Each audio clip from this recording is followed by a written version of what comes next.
Hey everyone, welcome back to another video. So in this tutorial, I'll be showing you guys how to fix DirectX 12 not supported on your system in Marvel Rivals.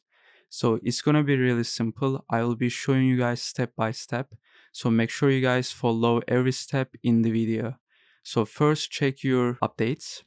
So go here and type updates and check that if your system is update to date. So right now mine is up to date, but you can just click on here and check for updates. So after that, you can just try to play the game. So if still not working, you need to go to your Steam and then go to your library.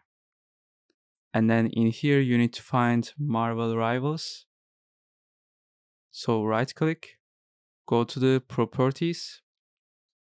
And then in this section, you need to go installed files. And then in here, you will see verify the game files. So click on this one. And then you just need to wait it until it's 100%. And then if this still not working, you need to uninstall it. So go to the My Rivals, right click, manage, and then uninstall the game and then install it again. So this is how to fix DirectX 12 not supported on your system in Marvel Rivals. See you guys in the next tutorial.